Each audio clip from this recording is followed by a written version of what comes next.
Hello students, dictation 5 second बाद शुरू होगा।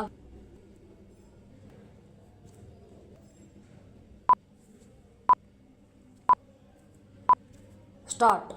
यह सहज स्वाभाविक था कि पहलगाम आतंकी हमले और उसके जवाब में पाकिस्तान के विरुद्ध भारतीय सेना की अकल्पनीय कार्रवाई पर विश्व के चुनिंदा देशों में भारत का पक्ष रखने गए सर्वदलीय प्रतिनिधिमंडल के सदस्यों से प्रधानमंत्री मोदी मुलाकात करते अतीत में भी विशेष अवसरों पर ऐसे सर्वदलीय प्रतिनिधिमंडल दुनिया के कई देशों में गए हैं, लेकिन कहीं कोई विवाद नहीं हुआ। दुर्भाग्य से इस बार ऐसा हुआ और सत्ता पक्ष विपक्ष में उस समय भी आरोप प्रत्यारोप का दौर चलता रहा। जब प्रतिनिधिमंडल विदेश में थे,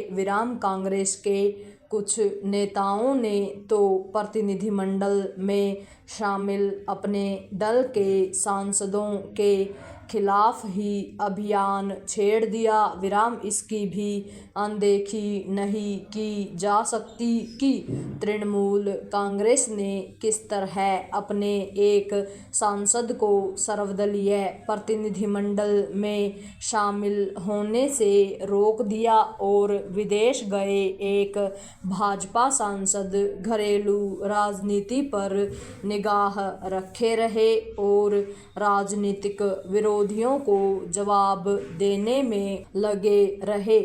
कम से कम अब तो पक्ष विपक्ष की ओर से यह सुनिश्चित किया जाना चाहिए कि भविष्य में विदेश नीति पर दलगत राजनीति न हो, और तब तो बिल्कुल भी नहीं जब विश्व समुदाय को यह संदेश देना आवश्यक हो कि भारत के राजनीतिक दल राष्ट्रहित के मामले में दलगत हित से परे हटकर एक सुर में अपनी बात कहते हैं।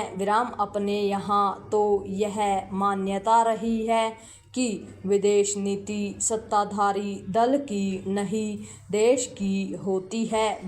पैरा विदेश नीति से जुड़े किसी मसले पर विभिन्न दलों के बीच असहमति हो सकती है, लेकिन उसका प्रकटीकरण इस तरह नहीं होना चाहिए कि भारत विरोधी ताकतें उसका लाभ उठाने में सफल रहें। हाल के समय में ऐसा हुआ है। जम्मू कश्मीर से अनुच्छेद 370 हटाने के फैसले और डोकलाम विवाद के समय हमारे कुछ नेताओं के बयान ऐसे रहे जिन्हें कभी पाकिस्तान या चीन ने अपने पक्ष में भुनाया।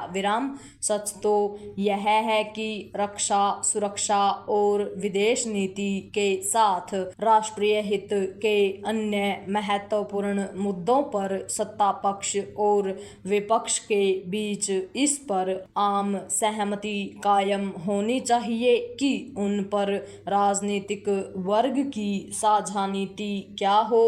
यदि न्यायिक नियुक्ति आयोग के गठन और जीएसटी लागू करने संबंधी मामलों को छोड़ दिया जाए तो अन्य किसी विषय पर पक्ष विपक्ष के बीच आम सहमति मुश्किल से ही देखने को मिली है।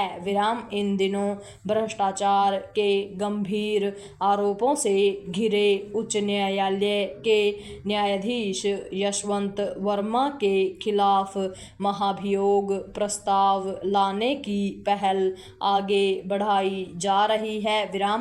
फिलहाल तो आसार इसी के हैं कि इस प्रस्ताव पर पक्ष विपक्ष की राय एक जैसी होगी, लेकिन यह ध्यान रहे कि अतीत में ऐसे प्रस्ताव कभी सफल नहीं हो सके, क्योंकि कभी अक्षेत्रवाद की राजनीति आड़े आ गई और कभी जाति की राजनीति। पूर्ण विराम।